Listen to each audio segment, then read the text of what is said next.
Assalamualaikum warahmatullahi wabarakatuh. Saya Novaldi Agunta Wahyu Ramadhani dari kelas 12 CKL 3. Saya akan menjelaskan tentang diagnosis dan kerusakan sistem bahan bakar bensin injection elektronik, disebut juga EV. Kata singkatan dari Electronic Fuel Injection merupakan sistem penyemprotan bahan bakar dalam kerja dikontrol secara elektronik. EV memastikan campuran udara dan bahan bakar selalu sesuai dengan kebutuhan mobil bahan bakar.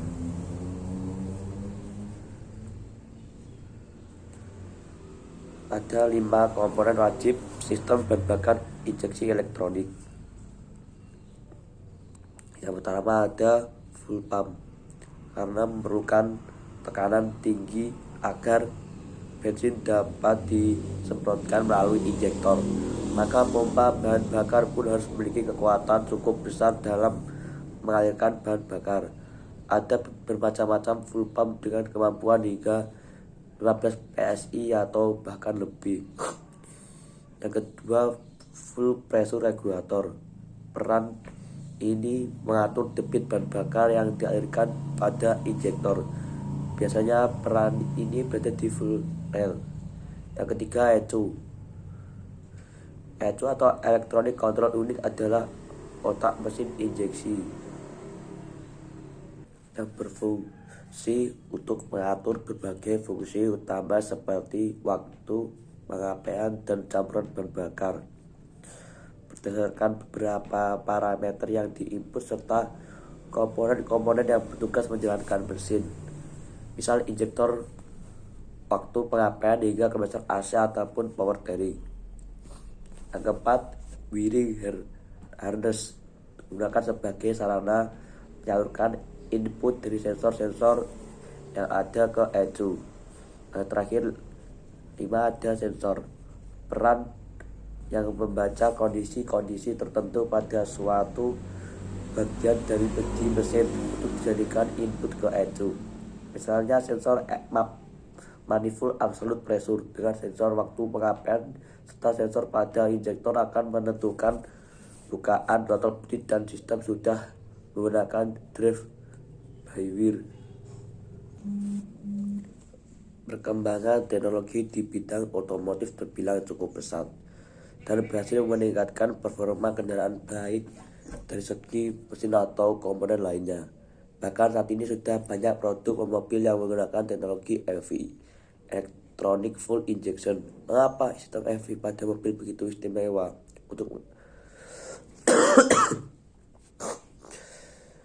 EV merupakan sistem yang menyuplai bahan bakar secara elektronik dari tangki kendaraan. Sebelum menggunakan teknologi canggih ini, kendaraan telah lebih dulu mengenal sistem bahan bakar konvensional. Sistem satu ini menggunakan karburator, mestinya untuk menyalurkan karbu melalui pompa teknis. Karburator di sini memiliki peran penting untuk menyuplai bensin dengan kualitas yang pas. Berawal dari permasalahan tersebut, muncullah perangkat elektronik yang disebut EV. Sayangnya sistem konvensional ini tidak dapat memenuhi volume bahan bakar hingga 100%.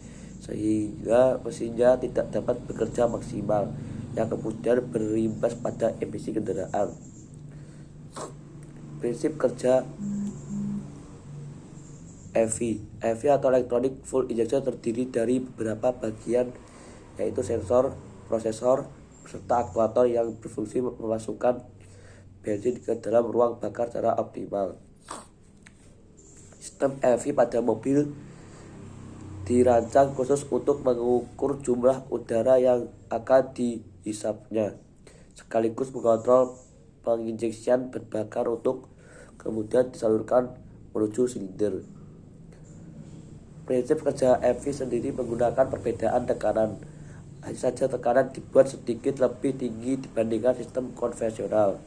Alhasil teknologi ini mampu meningkatkan tekanan yang berada di saluran bahan bakar yang menyebabkan bensin menjadi lebih sempurna. Untuk memudahkan pemahaman tentang prinsip kerjanya, Anda bisa mengibaratkannya seperti kran. Ketika Anda membuka kran, perlahan, maka tekanan air yang keluar cukup rendah dan terlihat mengalir saja. Begitu pula sebaliknya, di mana tekanan air yang dikeluarkan akan semakin besar ketika Anda membuka keran air hingga titik maksimal. Sedangkan pompa bensin elektrik pada motor listrik bertugas meningkatkan tekanan bahan bakar, di mana kinerjanya seperti tidak mengurangi besarnya RPM yang mampu dihasilkan oleh mesinnya. Jadi tekanan bahan bakar kendaraan mampu dikontrol dengan baik dan stabil, sehingga sistem EV pada mobil sangat cocok diterapkan pada mobil injeksi. Macam-macam sistem karburasi digital sesuai dengan yang sudah dijelaskan sebelum, bahwa EV dirancang khusus untuk mengukur besarnya udara yang akan dihisapnya, sekaligus mengontrol injeksian bahan bakar sesuai kebutuhan mesinnya. Sistemnya sendiri dibagi menjadi dua jenis, yang terdiri dari tipe D dan tipe L. Pada tipe D, besaran udara yang masuk diukur berdasarkan tekanan pada intake manifold menggunakan vacuum sensor atau dikenal dengan sebagai map sensor. Besaran dari tingkat kevakuuman inilah yang menentukan seberapa banyak bahan bakar yang perlu diinjeksikan melalui injektornya. Sedangkan pada tipe L, banyaknya udara yang masuk akan diukur menggunakan airflow meter. Beberapa waktu belakangan, produksi mobil dengan sistem injeksi mulai digencarkan sebagai salah satu usaha untuk menekan kadar gas beracun yang dihasilkan oleh mesin kendaraan bermotor. Salah satu cara dengan mengganti sistem karburasi manual dan sistem EV pada mobil, atau lebih akrab disebut sistem karburasi digital.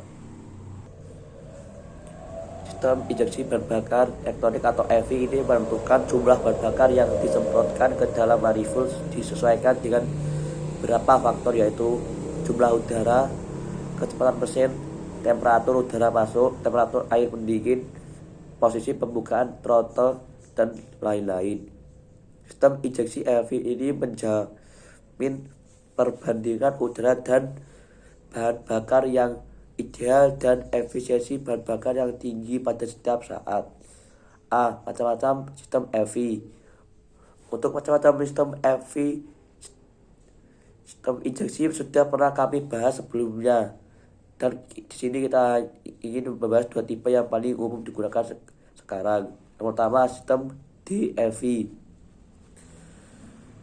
Tipe DEV ini mengukur tekanan udara dalam intake manifold dan kemudian melakukan perhitungan jumlah udara yang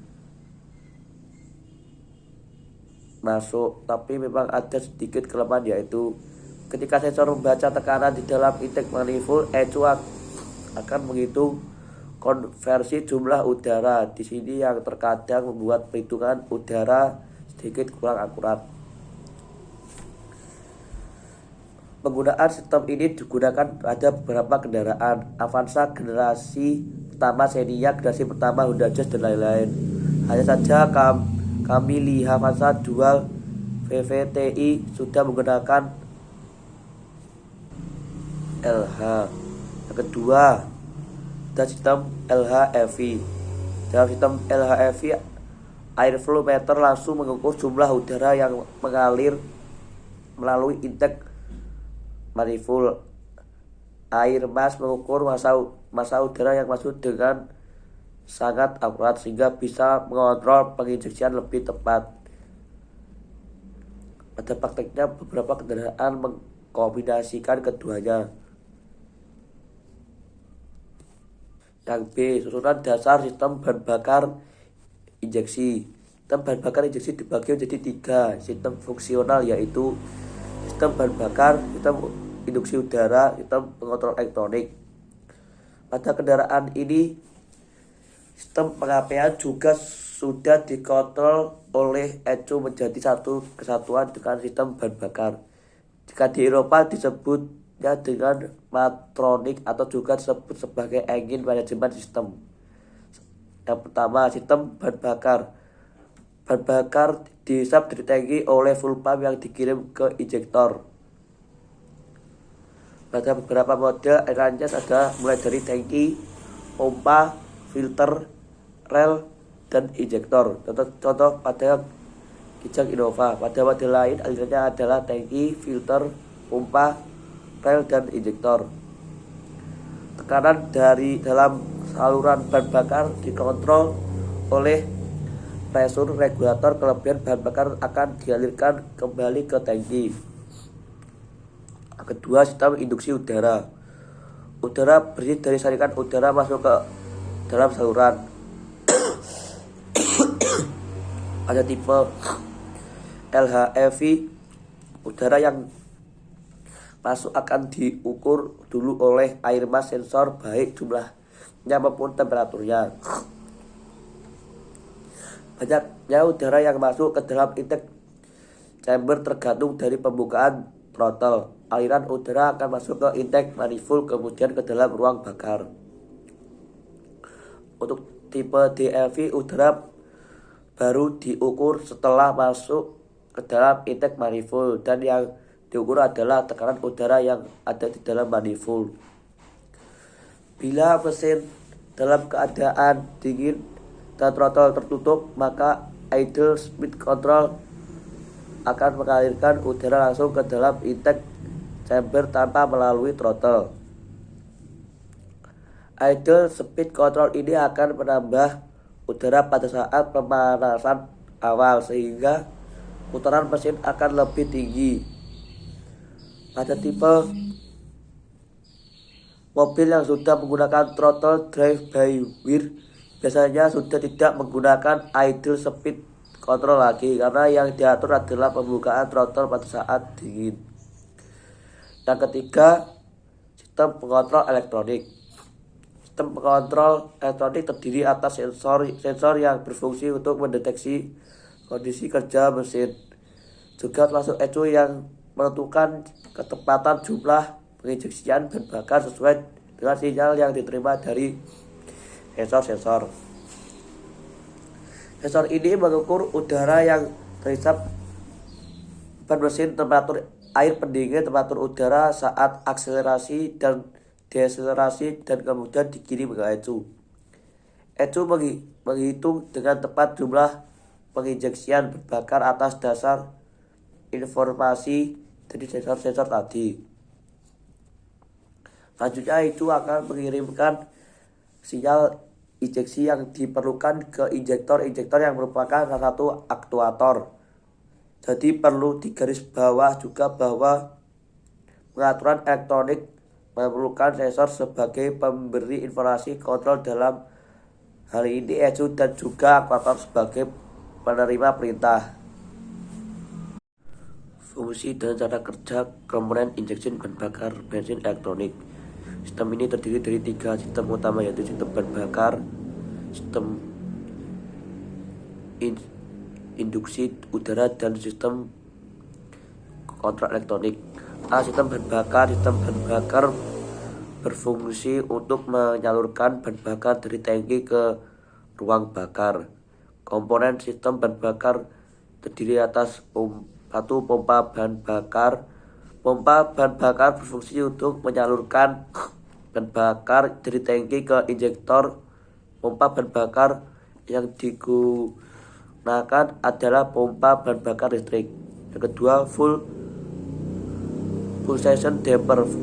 Full pulsation damper berfungsi sebagai penyerap perubahan tekanan pada saluran tekanan karena adanya injeksi. Tekanan bahan bakar dalam intake manifold dipertahankan oleh pressure regulator.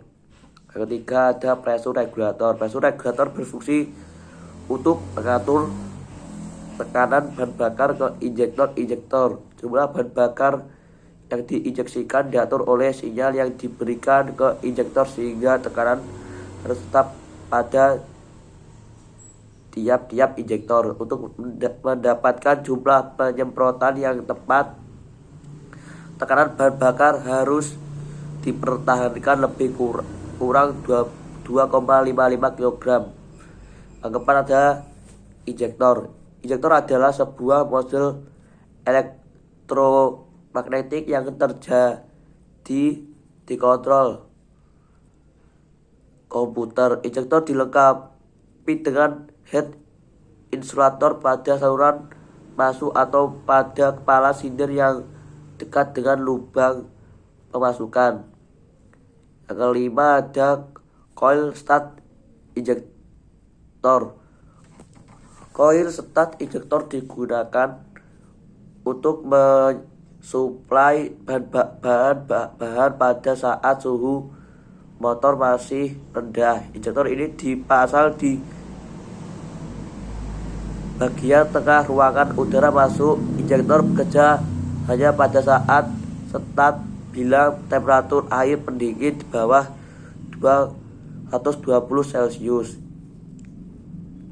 B. Sistem induksi udara berfungsi untuk menyediakan sejumlah udara yang diperlukan untuk pembakaran terdiri atas satu throttle body. Throttle body terdiri atas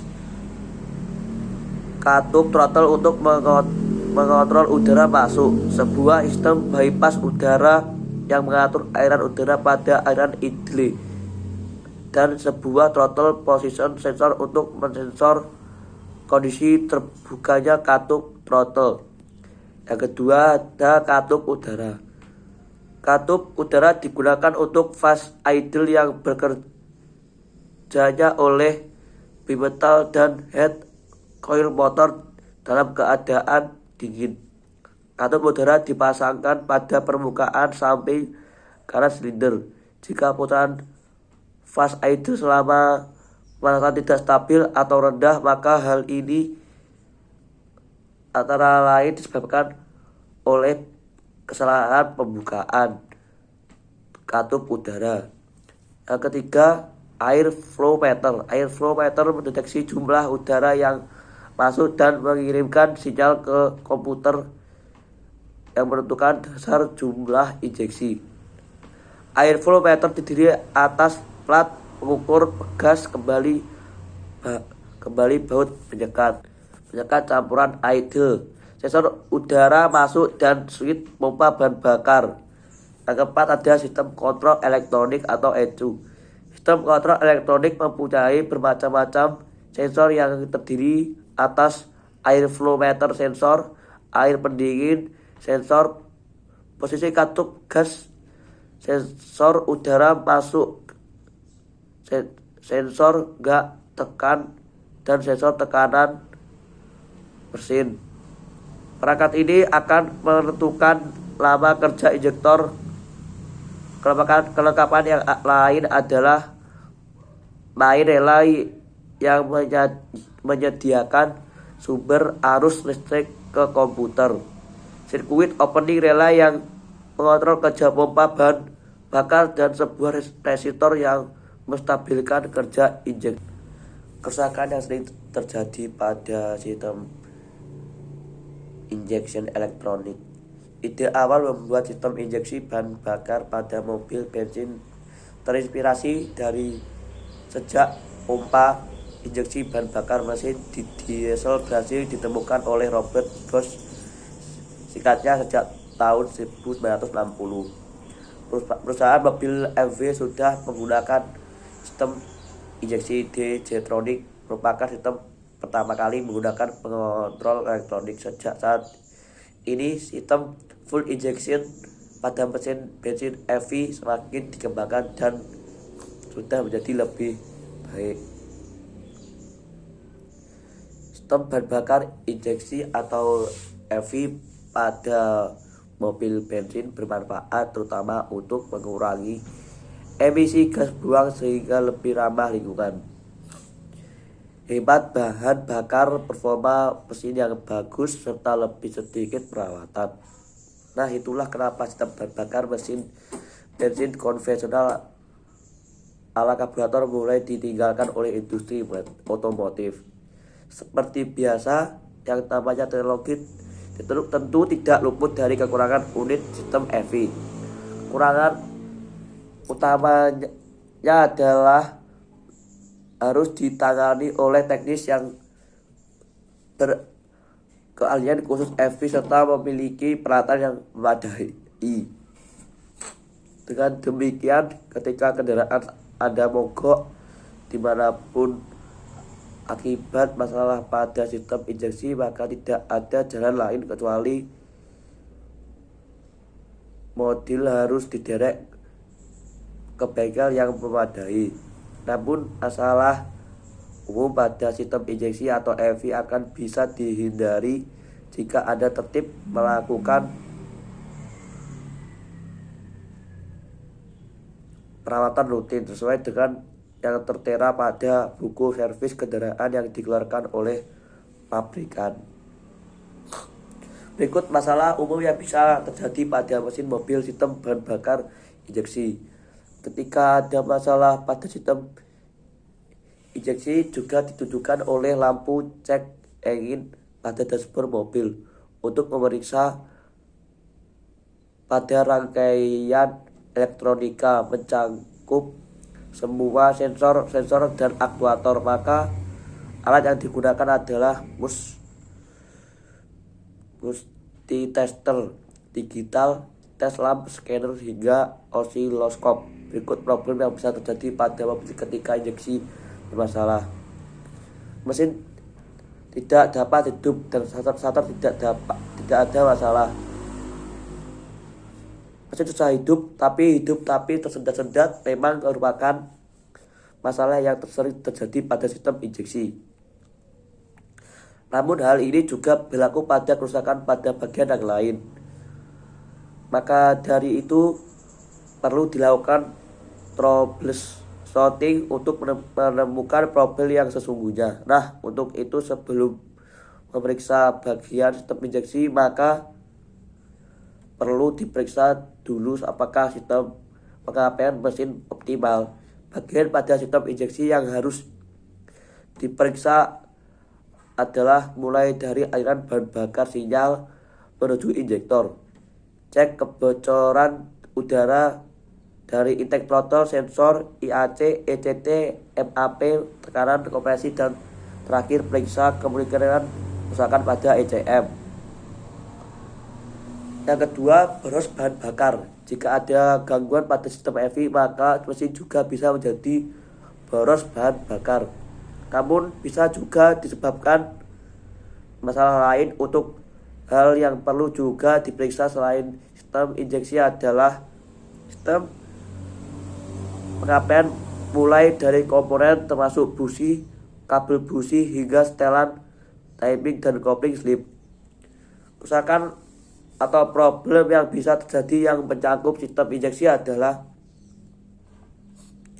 sensor TPS, ECT atau MAP yang tidak sesuai, kerusakan pada injektor sistem VVT rusak, dan kerusakan pada ECM atau EGR valve yang tidak sesuai, salting valve yang tidak sempurna, kompresi rendah, termostat rusak juga bisa menyebabkan bahan bakar boros pada mesin sistem injeksi.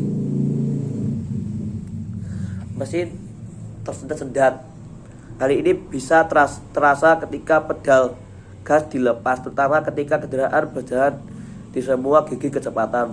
Kerusakan atau problem umum yang terjadi pada sistem injeksinya adalah mulai dari elektronik sensor yaitu TPS, ECT atau MAP yang lemah, sistem VVT rusak, masalah pada ECM injektor, tekanan bahan bakar yang tidak sesuai, dan katup EGR yang tidak bergerak. Kerusakan lain juga bisa menyebabkan masalah mesin tersendat adalah kerusakan busi atau celah busi yang tidak sesuai, serta kompresi yang rendah, dan mesin yang kepanasan juga bisa menjadi kemungkinan penyebab lain perlu diperiksa. Kemudian mesin loyo atau tidak bertenaga. Masalah mesin yang terasa tamban dan loyo merupakan masalah umum pada sistem injeksi. Hal ini memerlukan pemeriksaan yang dilakukan secara intensif yang tak terbatas pada sistem injeksi. Sama seperti problem di atas, problem lain di luar masalah injeksi yang bisa menjadi penyebab adalah kerusakan busi, koil pengapaian atau ignition koil. Kabel busi rusak, tersumbatnya pipa bahan bakar, kebocoran packing atau gasket. Pada intake manifold mesin kepanasan, setelan kabel gas yang salah, slip kopling, rem macet, operasi rendah. Untuk sistem injeksi yang perlu diperiksa adalah semua sensor VVT, CM, injektor, dan XCR kalau dilengkapi. Mesin tidak bisa idling atau berputar langsam, atau putaran idle tidak sesuai spesifikasi terlalu tinggi atau rendah. Jika dilengkapi EGR valve, hal ini perlu diperiksa kemungkinan terjadi masalah atau gangguan masalah idling, termasuk injektor sensor TPS, ECT atau MAP yang lemah, kerusakan VVT, dan kerusakan atau lemahnya selang vakum. Kompresi lemah mesin kepanasan juga bisa menjadi penyebabnya. CO2 pada gas buang berlebihan. Kerusakan pada busi dan kabel busi yang sudah kendor atau bocor, coil atau igniter rusak, kompresi lemah, pencemaran pada catalytic converter, kerusakan pada sistem kontrol emisi, tekanan bahan bakar tidak sesuai spek, sistem feedback bermasalah, kerusakan sensor TP, sensor ECT atau MAP, injektor rusak, ECM rusak, suhu mesin tidak normal, filter udara tersumbat, kebocoran vakum, dan kemungkinan kerusakan pada sistem VVT. Kandungan nitrogen, oksidas, dan NOx berlebihan. Hal ini diketahui ketika dilakukan tes gas buang. Meskipun begitu, kondisi NOx berlebihan bisa menunjukkan adanya masalah pada mesin, khususnya sistem injeksi bahan bakar.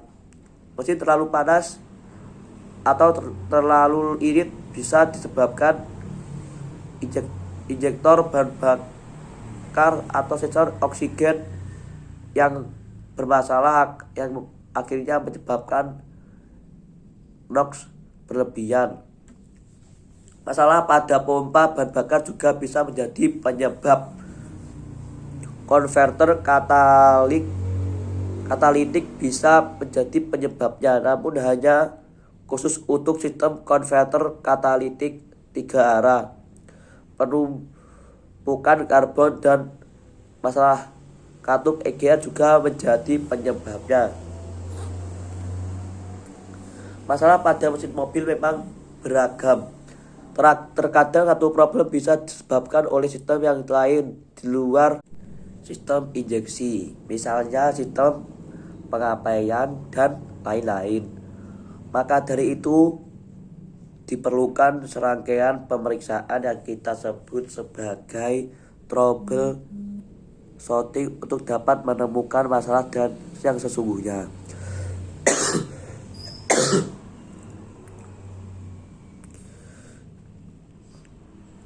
Khusus untuk mengetahui masalah kerusakan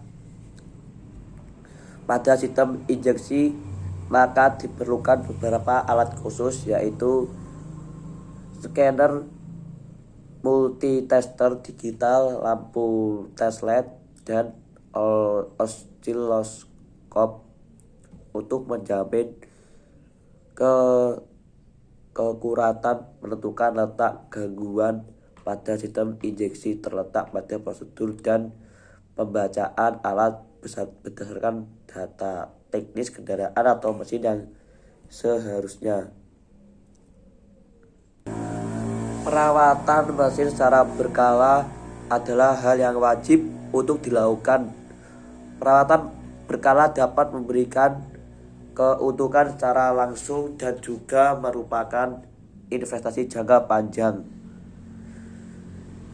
Masalah di atas adalah yang paling sering terjadi pada mesin EV.